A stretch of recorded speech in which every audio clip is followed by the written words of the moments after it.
तो नीट का paper leak हो चुका है और हमेशा की तरह एक एनटीए को पूरी तरीके से एक भारी बहुमत पे लोग दोषी ठहराने का प्रयास कर रहे हैं और उसके पीछे कई सारी वजूहत है और कई सारे रीजंस हैं। अ, पर मुझे लगता है कि ये सिर्फ एक पेपर लीक का इशू नहीं है, ये पूरा सिस्टम स्ट्रक्चरली वीक है, स्पेशली जहाँ एनटीए एग्जाम्स डिजाइन और कंडक्ट करती है। अब सुप्रीम कोर्ट ने भी बोला हुआ है कि लीक हुआ है, ये फैक्ट है, चाहे वो सिस्टमिक लेवल पे हो या लोकल लेवल पे हो, ये डिबेट चलती रहेगी। लेकिन नीचे जो मैं हम जो पॉइंट्स डिस्कस करेंगे उनका सीधा एक थ्रेड में हम एक अंडरस्टैंडिंग क्रिएट कर सकते हैं कि क्या चीज़ हमें समझनी चाहिए इस मुद्दे पे एक अच्छा व्यू पॉइंट और जरिया बनाने के लिए। सिर्फ ट्विटर पे एक हैशटैग चलाने से, एक नारा बनाने से और प्रोटेस्ट करने से बात नहीं बनेगी। हमें बात वो करनी जरूरी है जहाँ पे रैशनैलिटी की प्रक्रिया बहुत तरीके से समझी जाए, देखी जाए और बात वो बोली जाए जो कि बहुत जरूरी है इस समय। मैं ये नहीं कह रहा हूँ कि प्रोटेस्ट या किसी भी तरीके का जो अनशन या किसी भी तरीके का जो आंदोलन जो बच्चे कर रहे हैं वो गलत है या जायज़ नहीं है। वो पूरी तरीके से जायज़ है और वो बहुत बहुत जरूरी चीज़ है इस समय। बल्कि मुझे ये भी लगता है कि बहुत स्तर पे उसको बढ़ाना भी चाहिए और एनटी जैसे इंस्टीट्यूशन पे जहाँ पे मोहन भागवत जैसे लोग या आरएसएस जैसी खुद जब वो जो करंट गवर्नमेंट है उसको सपोर्ट करने वाली एक ऑर्गेनाइजेशन ने जब कह दिया कि एनडीए के जो पूरी एडमिनिस्ट्रेशन है उसको लूपहोल्स जो क्रिएट हुए हैं, और ये बात कहीं झूठ की नहीं है कि ये सारे लोग, ये सारी जो सिस्टम में जो लूपहोल्स हैं उसकी वजूहत ये है कि कई सारे लोग बिके हुए हैं और उनकी जो ट्रांसपेरेंसी है, जो उनकी जो उनकी जो एक रिस्पॉन्सिबिलिटी है वो सिस्टम के प्रति तो बिल्कुल नहीं है। और ये कोई बड़ी बात नहीं है कि कल अगर जाके इन्वेस्टिगेशन होता है तो ये पता चलेगा कि इसमें बहुत सारे बड़े लेवल पे जो बाबू हैं, अधिकारी हैं और जिन लोगों को आउटसोर्स करते हैं वो खुद मिले हुए हैं इस पूरे सिस्टम में, क्योंकि पैसा कमाने का बहुत बड़ा जरिया है। तो आइए समझते हैं कि कहाँ पे गलती हुई है। पेपर लीक हुआ है, पर अब प्रॉब्लम क्या थी, एनटीए का जो रिएक्शन है वो बहुत कंफ्यूजिंग था। एक तरफ सोशल मीडिया पे स्पेसिफिक क्वेश्चन और आंसर की सर्कुलेट हो रहे थे, दूसरी तरफ एनटीए बार बार बोल रही थी कि कोई लीक नहीं हुआ है, सब र्यूमर है। बाद में जब कोर्ट्स ने और इन्वेस्टिगेशन से क्लियर हुआ कि एक लीक का जो इंसिडेंट है वो रियल है, स्पेशली कुछ सेंटर और स्टेट के कॉन्टेक्स्ट में, तब लोकल लेवल पे पकड़ा गया। बट सिस्टम लेवल पे सवाल बचे हुए थे। जैसे सीबीआई और एजेंसी ने 2024 के लीक को झारखंड जैसे सोशल नेटवर्क या लोकल नेटवर्क से लिंक किया, जहां पेपर एग्जाम से पहले ही बार आ गया था। ऑफिशियल लाइन एनटीए ये रख रही थी कि एनटीए ऑफिशियल डायरेक्टली इन्वॉल्व नहीं है और सिस्टमिक ब्रीच नहीं है, लेकिन पब्लिक के लिए ये डाइजेस्ट करना बात बहुत बड़ी मुश्किल है, क्योंकि आप ये बात समझिए, आप कैसे ये गैर जिम्मेदाराना अप्रोच या आंसर दे सकते हैं कि एनटीए ऑफिशियल डायरेक्टली इन्वॉल्व नहीं थे या यहाँ पे सिस्टमिक ब्रीच नहीं है। आप ये बात कैसे कह सकते हैं? क्योंकि अगर आप इस तरह की कंफ्यूजिंग आर्गुमेंट देने लगेंगे आके सामने और एज ऑफिशियल रिकॉर्ड पे बात करने लगेंगे, तो जो इरेगुलरिटीज निकल के आती हैं, आप ऐसे इंस्टीट्यूशन पे कैसे ट्रस्ट बना पाएंगे? जब रिजल्ट आया, ग्रेस मार्क्स, स्ट्रेंज जो हाई स्कोर्स क्लस्टरिंग थी और कुछ सेंटर्स पे अनयूजुअली ज्यादा टॉपर्स दे के एक क्रिएट हुआ ही था। जब एजेंसी पहले ही डिनाई कर देती है किसी प्रकार का जो इशू है, तो आप उसको कैसे डील करेंगे? ये 2024 की बात थी। अब मिनिस्ट्री के डेटा के हिसाब से एनटी के काफी एम्प्लॉयज कॉन्ट्रैक्चुअल या आउटसोर्स कैटेगरी में आते हैं, जिनका परमानेंट कोड का साइज बहुत छोटा है। जब क्वेश्चन प्रोसेसिंग या ट्रांसलेशन या आईटी या प्रिंटिंग ओवरसाइट जैसे क्रिटिकल काम भी ऐसे लोगों को के थ्रू कराते हैं जिनका लॉन्ग टर्म जो स्टेक है या अकाउंटेबिलिटी है वो बहुत लिमिटेड लेवल पे है। तो जो इनसाइडर लीक पॉइंट्स हैं वो मल्टीप्लाई हो जाएंगे, क्योंकि जब आप बेनिफिशियल काम्स, जो काम्स बहुत इंपॉर्टेंट है सिस्टम के लिए, ऐसे काम है जो आप किसी और को दे ही नहीं सकते, आउटसोर्स लेवल पे कराने का कोई पर्पस ही नहीं, कोई मतलब ही नहीं है। ऐसे लेवल पे जब आप चीजों को आउटसोर्स कर देते हैं तो आप उन पे कंट्रोल नहीं क्रिएट कर पाएंगे। जब 20-25 हाई स्टेक एग्जाम्स की एक छोटी परमानेंट टीम और 100 प्लस कॉन्ट्रैक्ट लोग चला रहे हैं, तो लीग एक एक्सेप्शन नहीं है, बल्कि आप एक समझिए, इस बात को समझिए कि एक मैथमेटिकली एक्सपेक्टेड आउटकम बन गया है। ये जिस तरीके से सिस्टम को बनाया गया है, जो स्ट्रक्चर बना है, वो पूरे तरीके से एक मैथमेटिकली लेवल पे आप उसका पैटर्न देख सकते हैं कि ऐसा रिजल्ट आने वाला है, जहाँ पे लीक होना बहुत ऑब्वियस बात है, क्योंकि पूरा सिस्टम कॉन्ट्रैक्चुअल बेसिस पे चल रहा है। लोग कौन काम कर रहे हैं सिस्टम को भी नहीं पता है, तो ये तो होना ही तय है। क्योंकि एनटीए जो है वो मल्टीपल एग्जाम्स के लिए जो लॉजिस्टिक्स है, प्रिंटिंग है, ट्रांसपोर्ट है, डेटा सिक्योरिटी, सब कुछ अलग अलग प्राइवेट वेंडर्स के थ्रू करवाती है। हर एक सत्रह वेंडर हर हर हर एक सत्रह वेंडर जो का मतलब है, मतलब कि एक और गेट, एक और गोदान, एक और आईटी सिस्टम जहाँ से क्वेश्चन पेपर या डेटा स्लिप हो सकता है। और बाद में ब्लेम जो है वो किसी पे भी फिक्स हो जाए, उससे कुछ रिजल्ट नहीं निकलेगा, ना आप कुछ निकाल पाएंगे। आप 17 लोग को आज डिटेन किए हैं, कल 26 लोग को कर लीजिए। और सिस्टम में जो कॉन्ट्रैक्चुअल लेवल पे चीजों को आउटसोर्स कर देते हैं, जब हर चीज का एक अलग डिसेंट्रलाइजेशन हो जा रहा है, तो आप कहाँ जाके उस चीज को पकड़ेंगे? वो चीन को पकड़ना ही बहुत मुश्किल है। सिस्टम ऐसा है, आप मेरी बात समझने का प्रयास करिएगा, कि अगर कल कुछ गलत हो तो सब बोल सकते हैं कि मेरा पार्ट तो सही था, गलती किसी और की होगी। मतलब अकाउंटेबिलिटी का नाम वो निशान ही नहीं है। आप क्रिएट ही नहीं कर पाएंगे, कैसे क्रिएट करेंगे? कहाँ पे? ये पूरा चेन ऑफ सर्कमस्टांसेस है, चेन ऑफ इवेंट है जहाँ पे गलती हो रही है। ये सारी जो बातें मैं कह रहा हूँ, ये किसी अपने से बनाई हुई नहीं है, ये सिस्टम ऐसे काम कर रहा है। और फिर लोग कह रहे हैं कि किस तरह हो गया, कहाँ से हो गया, कब हो जा रहा है। अरे ये एक मैथमेटिकल आउटकम है जहाँ पे ये चीजें पॉसिबल है, जहाँ पे ये होगा ही। आप देखिए, जब आप इतना डिसेंट्रलाइजेशन करने लगेंगे एग्जाम्स का, जहाँ पे लोग बस मौके ढूंढ रहे हैं कि ऐसा एग्जाम के पेपर लीक हो जाए और वो पैसा कमा लें। आप 1000 की बात कर रहे हैं, 500 रुपए लोग कमाने के लिए तैयार हो जाएंगे। वहां पे एक सिस्टमेटिक फेलियर को आप कहां तक जाके पकड़ेंगे? असंभव है वो काम करना। मेरा बस इतना कहना है कि इस पूरी बात को हम सिर्फ ऊपरी तौर पे नहीं समझ पाएंगे जब तक हम एनटीए को उनकी प्रॉब्लम को डिटरमाइन करके, लिख के, बता के, लेटर भेज के नहीं बताएंगे कि देखिए साहब आपकी ये प्रॉब्लम है और आपको ये सिस्टमेटिक लेवल पे चेंज करना पड़ेगा।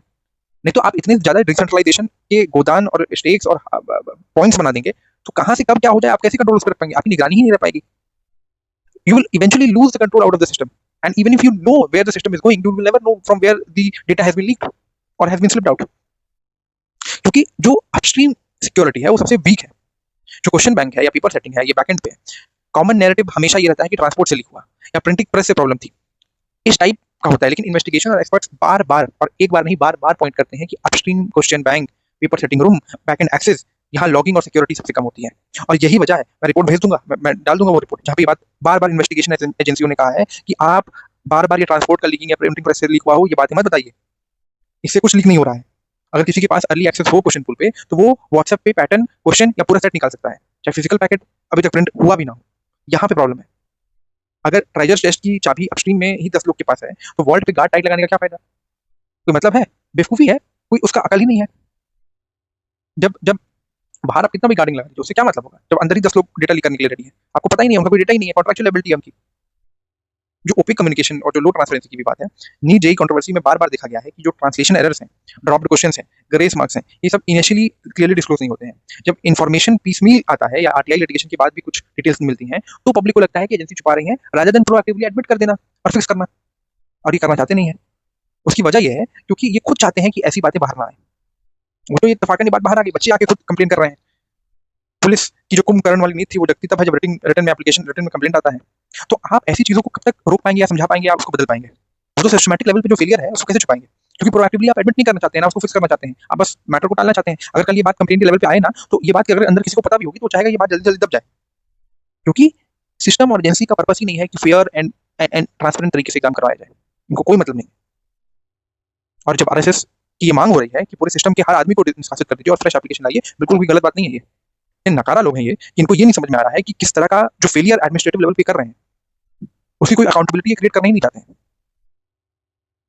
अब इसको अगर हम एग्जाम पाइपलाइन की व्यू से समझने का, मैं समझने का प्रयास करूं जो मैं बात कह रहा हूं, एक पाइपलाइन विजुअल की तरह एक्सप्लेन करने की कोशिश करता हूं। आप ये समझिए, क्वेश्चन क्रिएट हुआ, टेक्निकल प्रोसेसिंग हुई, फिर ट्रांसलेशन हुआ, पेपर लेआउट या प्रिंटिंग हुआ, फिर स्टोरेज आया, फिर ट्रांसपोर्टेशन आया, फिर सेंटर स्ट्रॉन्ग रूम में गया, फिर क्लासरूम में आया। फिर से रिपीट करता हूँ, question creation, technical processing, translation, paper layout printing या स्टोरेज, फिर ट्रांसपोर्टेशन और फिर सेंटर का जो स्ट्रॉन्ग रूम है, और उसके बाद फिर क्लासरूम। यानी आपने क्या किया, मल्टीपल हैंड ऑफ्स बना लिए। मल्टीपल हैंड ऑफ का मतलब क्या, मल्टीपल पॉइंट्स का मतलब क्या, मल्टीपल स्टेट या लेवल का मतलब क्या, there will be multiple leak points. हर हैंड ऑफ पे ideally sealed packets, digital logs, dual control, 2 लोग मिलकर ओपन करें और सप्लाइड ऑडिट्स होना चाहिए। रिपोर्ट्स दिखाती हैं कि इंडिया में कुछ एग्जाम्स के केस में ये चेन इतनी वीक है कि गाड़ी से पैकेट निकला, किसी ढाबा या लॉज पे लीक हुआ, सेंटर स्टाफ इन्वॉल्व हुआ, एटसेट्रा, बात खत्म, किसी को पता ही नहीं कि बात कहाँ पे गायब हो गई। जो ट्रांसलेशन और वर्जनिंग एरर्स हैं, नीट जेईई जैसे एग्जाम्स में हिंदी, इंग्लिश या रीजनल लैंग्वेज वर्जन्स में मिसमैच और एम्बिगुइटी के एग्जांपल्स डॉक्यूमेंटेड हैं, ये लिखे हुए हैं। आपको ट्रांसलेशन में क्लियर डिस्पैरिटी दिख जाएगी। और ये इशू सिर्फ लैंग्वेज कंफ्यूजन नहीं है, बल्कि बाद में सेलेक्टिव रीस्कोरिंग जो और प्लस ग्रेस मार्क्स या बेनिफिट ऑफ डाउट डिसीजन का बेस भी नहीं बनता है।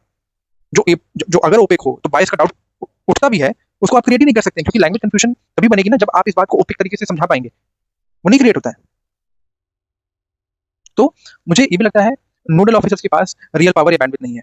ये भी सबसे बड़ी प्रॉब्लम है। किसी भी स्ट्रक्चरल लेवल पे अगर आप देखेंगे कितने सारे हमारे देश में एक्ट बनाए जाते हैं, कितने सारे कंप्लेंट कमिटीज बनाई जाती हैं, कितने सारे एडमिनिस्ट्रेटिव लेवल पे काम किए जाते हैं, कई सारे एक्ट स्टैट्यूट्स के थ्रू, आप एक चीज बहुत देखेंगे कि नोडल ऑफिसर्स को रियल पावर या बैंडविड्थ दी जाती है। यहाँ पे है ही नहीं। ऑफिशियल सेंटर्स पे नोडल ऑफिसर्स या सुपरवाइजर जो रिस्पांसिबल होते हैं, लेकिन ग्राउंड रियलिटी क्या है, उनके नीचे काम करने वाला ज्यादातर जो कॉन्ट्रैक्ट स्टाफ होता है, सिक्योरिटी गार्ड जो होता है, लोकल हायर्स होते हैं, वो कहीं से भी निकल के आके कहीं से भी काम कर रहे हैं, कोई भी आदमी निकाल के कहीं से पेपर लीक कर सकता है। जब वॉल्यूम इतना हाई है, मतलब लाखों पेपर, हजारों सेंटर, तो nodal officer hash physical verify नहीं कर पाता है। काफी चीजें बस रबर स्टैम्प बन जाती हैं, आया आया आया, रखा रखा रखा, स्टैम्प मारा गया, अंदर सेंटर स्ट्रॉन्ग में चला गया। प्रोसेस क्या है, कहाँ पे उस चीज को रेक्टिफाई किया जा रहा है, कहाँ पे कंट्रोल एस्टैब्लिश किया जा रहा है ही नहीं। आप कर ही नहीं पा रहे हैं, आप उसकी निगरानी करेंगे कैसे? यही प्रॉब्लम है। और इसकी प्रॉब्लम के बारे में कोई बात नहीं करना चाह रहा है कि स्ट्रक्चरल लेवल पे कितने प्रॉब्लम है यहाँ पे। आप एक बस सिंपल सा बात समझिए कि जो पोस्ट इवेंट डैमेज कंट्रोल होता है वो बड़ा होता है प्रिवेंटिव रिफॉर्म से। अब मैं बताता हूँ पैटर्न क्या है। पैटर्न ये है कि लीक हुआ, एक कमेटी बनेगी, कुछ गाइडलाइंस टाइटन होंगे, अगला एग्जाम किसी दूसरे वीक पॉइंट से फेल हो जाता है। ये तो हालत है। और देखिएगा, मैं आज लिख के दे रहा हूँ, सेम इसी तरीके का मैकेनिज्म ये लोग क्रिएट करेंगे, उससे ज्यादा कुछ सही या ज्यादा अच्छा या बुरा नहीं होगा। मुझे अभी भी लगता है कि इस चीज को सिर्फ एक तरीके से सही की जा सकती है, वो है अपस्ट्रीम रिफॉर्म से। जैसे परमानेंट स्टाफिंग होनी चाहिए, आईटी हार्डनिंग सिस्टम्स होने चाहिए, कौन क्या किस तरीके का सॉफ्टवेयर, डॉक्यूमेंट, कंप्यूटर यूज कर रहा है, उसके लिए एक स्ट्रिक्ट निगरानी होनी चाहिए, उसका स्ट्रिक्ट समय होना चाहिए, और तभी आप यूज कर सकते हैं। एक स्ट्रिक्ट वेंडर मॉडल होना चाहिए, कोई भी नहीं आके वेंडर बन जा रहा है। अब इसकी वजह क्या है कि स्लो या मिसिंग रहते हैं, क्योंकि वो बजट में है, हायरिंग और स्ट्रक्चर को टच करते हैं, इसलिए आप उस चीज को रिफॉर्म करने का प्रयास ही नहीं करना चाहते हैं।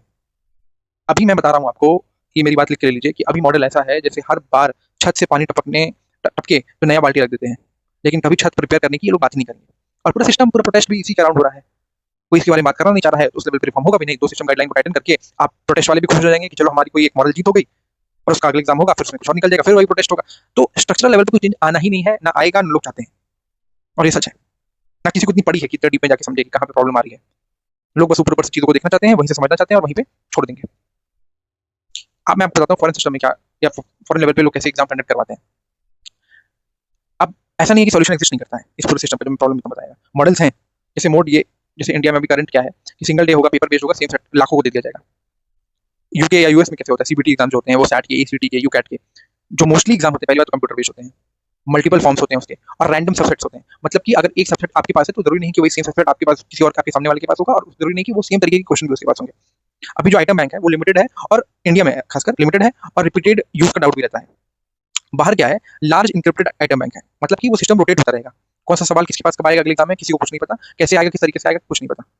पर्सनल जो है, अभी इंडिया में हैवी आउटसोर्सिंग होती है, कॉन्ट्रैक्ट स्टाफ रखे जाते हैं, उनके यहाँ पे strong permanent core for writing the item, plus there is a tight vendor scope. इस तरीके के लोग, इस क्राइटेरिया को फिल करते हुए लोग, इस बैकग्राउंड से आते हुए लोग, इस हिस्ट्री क्रिएट करते हुए लोग, जिनका इस प्रोफेशनल फील्ड में एक काम ऑलरेडी तैयार है, उसी तरीके के लोग यहाँ पे आ सकते हैं। यानी कि रैंडम किसी को आप बेच दिए वेंडर के तौर पे।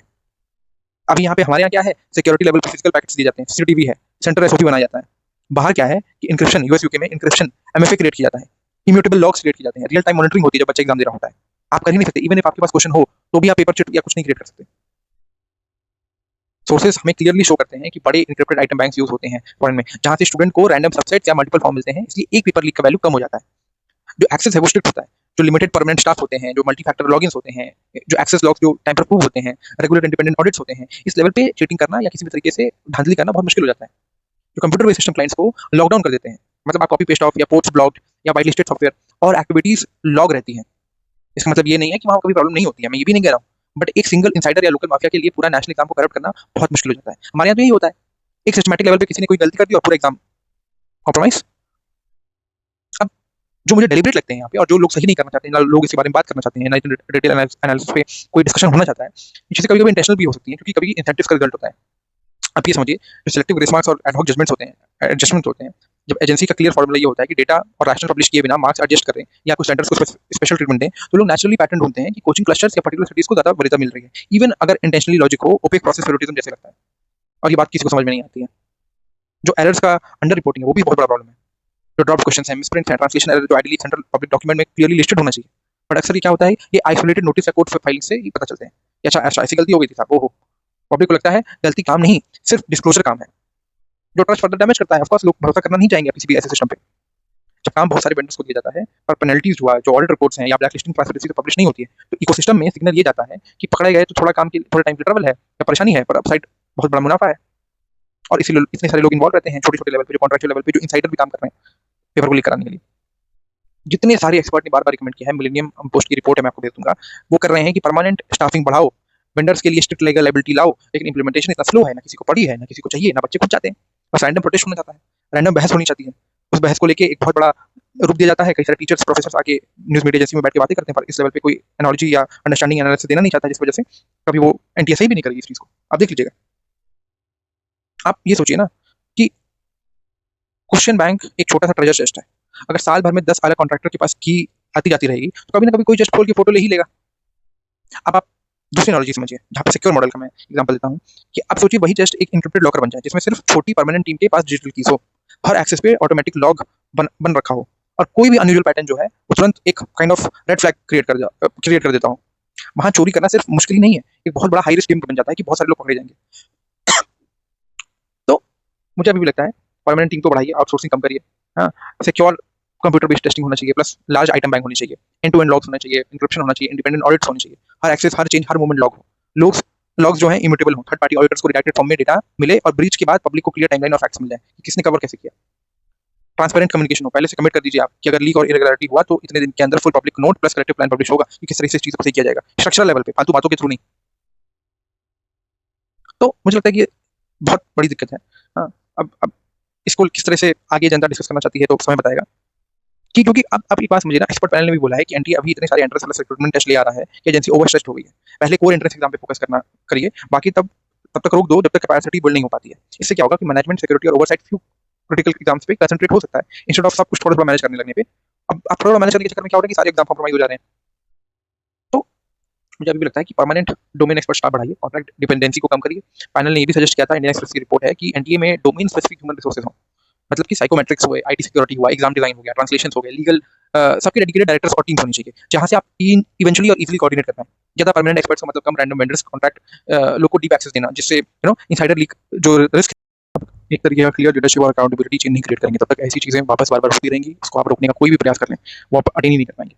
तो क्वेश्चन पेपर की बात जब आती है, आइटम को कैसे सिक्योर किया जा सकता है, आप interpret question delivery instead of बनाइए इंस्टेड ऑफ फिजिकल पैकेट्स।